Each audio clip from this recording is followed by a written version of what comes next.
Assalamualaikum warahmatullahi wabarakatuh. Melanjutkan pembahasan materi pada video sebelumnya, yaitu tentang ketenagakerjaan. Pokok bahasan yang akan kita bahas, yang pertama ada sistem upah, kemudian dilanjut kita akan mengungkap tentang pengangguran sebagai masalah dari ketenagakerjaan. Yang pertama kita akan membahas tentang sistem upah. Apa itu sistem upah? Sistem upah ialah kompensasi atas balas jasa dari perusahaan kepada karyawannya atas suatu pekerjaan yang dilakukan dan dinyatakan dalam bentuk uang. Fungsi sistem upah. Fungsi sistem upah ini dilihat dari sisi karyawan, yaitu harapannya upah mampu menjamin kehidupan yang layak, yang kedua mencerminkan hasil kerja seseorang, dan yang ketiga yaitu merupakan intensif untuk mendorong peningkatan produktivitas kerja. Ada pula tujuan dari sistem upah, ini dilihat dari sisi perusahaan. Dengan adanya upah, perusahaan dapat menarik karyawan berbakat agar masuk ke perusahaan. Yang kedua mampu mempertahankan karyawan terbaik agar tidak keluar atau resign dari perusahaan. Kemudian yang ketiga ada memotivasi karyawan yang berbakat. Sehingga sistem upah yang baik ialah yang mampu memuaskan kebutuhan dasar pekerja, sistem upah sebanding dengan perusahaan lain yang sejenis, dan yang terakhir sistem upah harus bersifat adil. Jenis-jenis sistem upah yang pertama yaitu ada upah berdasarkan waktu. Pemberian upah berdasarkan waktu lamanya bekerja. Upah berdasarkan waktu ini terdiri dari upah per jam, upah per minggu, upah per bulan, atau upah harian. Contohnya tenaga kerja kuli itu biasanya diupah berdasarkan hari. Satu hari biasa beri intensif atau upah sebesar 100.000, sehingga jika pekerja itu bekerja 10 hari mereka akan mendapatkan upah sebesar 1 juta rupiah. Yang kedua ada upah menurut prestasi atau hasil, yaitu upah berdasarkan prestasi atau jumlah barang yang dihasilkan pekerja. Misalnya setiap satu jumlah barang yang dihasilkan oleh pekerja dibayar 500 rupiah, maka jika pekerja satu menghasilkan 1000 barang dalam waktu 1 minggu, sehingga pekerja tersebut akan menghasilkan upah sebesar 500 kali 1000, yaitu 500.000 rupiah.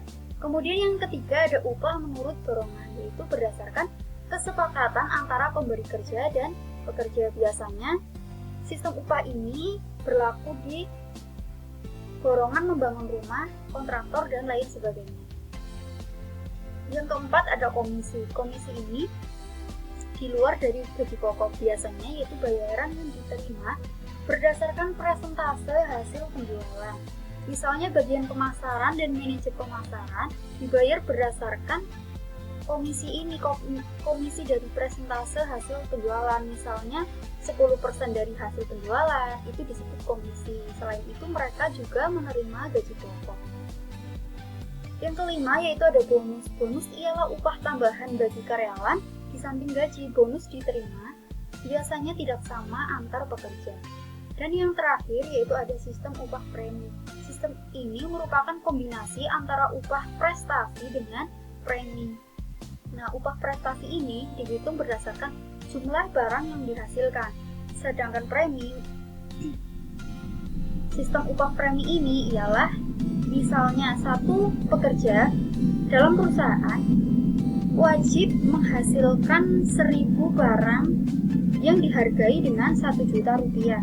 Nah, jika karyawan tersebut melebihi jumlah barang yang diminta oleh perusahaan, misalnya pekerja tersebut mendapatkan 200 barang, nah 100 barang yang terakhir itu dinilai berdasarkan prestasi atau hasil. Misalnya satu barang dinilai dengan 500 rupiah, sehingga 100 kali 500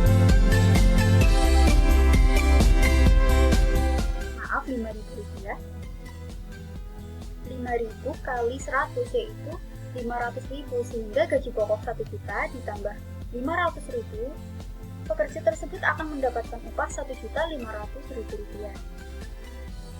Bahasan yang kedua yaitu kita akan menguak tentang pengangguran. Pengangguran ialah angkatan kerja yang belum mendapatkan pekerjaan atau tidak bekerja. Sehingga pada prinsipnya angkatan kerja tergolong pengangguran jika ada indikator yang pertama, termasuk angkatan kerja tetapi belum mendapatkan pekerjaan, di luar angkatan kerja tetapi memerlukan pekerjaan, dan yang ketiga ada orang yang bekerja namun kurang dari waktu yang diinginkan. Dan yang terakhir, jika seseorang bekerja kurang dari 35 jam per minggu. Jenis pengangguran. Jenis pengangguran secara umum dibagi menjadi dua. Yang pertama berdasarkan lama waktu bekerja, dan yang kedua berdasarkan penyebab terjadinya pengangguran. Yang pertama kita akan membahas pengangguran berdasarkan lama waktu bekerja. Yang pertama ada pengangguran terbuka, yakni tenaga kerja yang benar-benar tidak memiliki pekerjaan sama sekali. Yang kedua ada pengangguran setengah menganggur. Pengangguran ini terjadi bila si tenaga kerja tersebut tidak bekerja secara optimal. Misalnya, bekerja kurang dari 35 jam per minggu. Dan yang terakhir ada pengangguran terselubung jika tenaga kerja bekerja tidak sesuai dengan latar belakang pendidikan. Misalnya, lulusan sarjana pendidikan namun bekerja di bank. Nah, walaupun mereka sudah bekerja di bank, namun statusnya ialah pengangguran terselubung.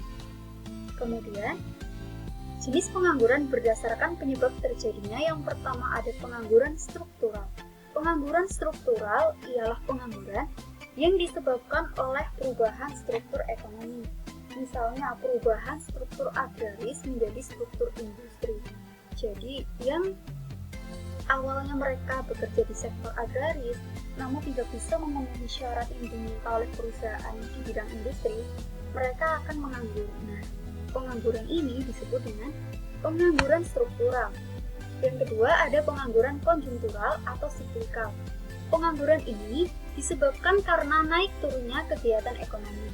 Pada masa resesi dan depresi, permintaan barang dan jasa itu turun. Hal ini otomatis perusahaan akan mengurangi jumlah tenaga kerja. Yang ditekankan di pengangguran konjungtural ialah terjadi permintaan barang dan jasa yang turun. Misalnya pada perusahaan beras. Nah, permintaan beras itu mengalami penurunan sehingga perusahaan akan mengurangi tenaga kerja pada perusahaan beras tersebut. Untuk apa? Untuk menyeimbangkan antara permintaan dan penawaran harga agar stok tidak menumpuk di dalam gudang. Yang ketiga ada pengangguran friksional. Jenis pengangguran ini disebabkan karena seseorang ingin berpindah tempat kerja dalam rangka mencari pekerjaan yang lebih bagus menurutnya. Nah, otomatis pekerja tersebut kan resign dari pekerjaan yang pertama. Nah, selama mencari pekerjaan baru, otomatis mereka tidak langsung mendapatkan pekerjaan. Nah, selama seseorang ini menganggur mendapatkan pekerjaan yang baru, disebut dengan pengangguran friksional. Dan yang terakhir, ada pengangguran musiman. Pengangguran ini disebabkan perubahan musim atau permintaan tenaga kerja secara berkala. Misalnya, dari sektor agraris di pertanian ada yang namanya musim tanam, musim panen. Nah, pekerja ini akan dibutuhkan, namun di lain masa itu pekerja ini akan menganggur, sehingga disebut dengan pengangguran musim. Penyebab dari pengangguran yang pertama, angkatan kerja banyak yang tidak sebanding dengan kesempatan kerja. Yang kedua, perkembangan dan pergantian teknologi tanpa adanya pelatihan. Yang ketiga, tidak ada lapangan kerja yang sesuai dengan bidang. Yang keempat, PHK atau pemutusan hubungan kerja. Dan yang terakhir yaitu kurang efektif informasi informasi pasar kerja bagi pencari kerja. Dampak dari pengangguran yang pertama, menurunkan aktivitas perekonomian. Yaitu, jika jika banyak pengangguran, maka daya beli masyarakat akan menurun. Daya beli masyarakat yang akan menurun akan mengakibatkan permintaan barang dan jasa yang turun. Hal ini mengakibatkan pengusaha itu tidak bergairah melakukan perluasan atau pendirian industri, sehingga aktivitas perekonomian ini akan turun. Yang kedua ada menurunkan pertumbuhan ekonomi dan pendapatan per kapita. Bahwasanya pengangguran ini ialah seorang yang tidak menghasilkan pendapatan, sehingga jika banyak orang menganggur, jumlah penduduk di dalam suatu negara itu meningkat, namun pendapatan tidak meningkat. Jadi pendapatan dan pertumbuhan ekonomi ini kan dihitung dari PDB dibagi jumlah penduduk. Maka ini akan mengakibatkan penurunan dari pertumbuhan ekonomi dan pendapatan per kapita akibat adanya pengangguran. Yang ketiga yaitu meningkatkan biaya sosial dan tindak kriminalitas. Dan yang keempat yaitu menurunkan pendapatan negara. Seperti yang sudah dijelaskan bahwa pengangguran tidak menghasilkan pendapatan, sehingga negara akan mengalami pendapatan negara yang menurun.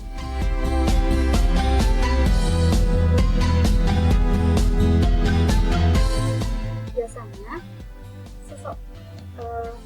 negara tidak akan menerima pajak penghasilan dari si pengangguran dibanding dengan tenaga kerja, seperti itu. Kemudian apa saja cara mengatasi masalah ketenagakerjaan yaitu pengangguran?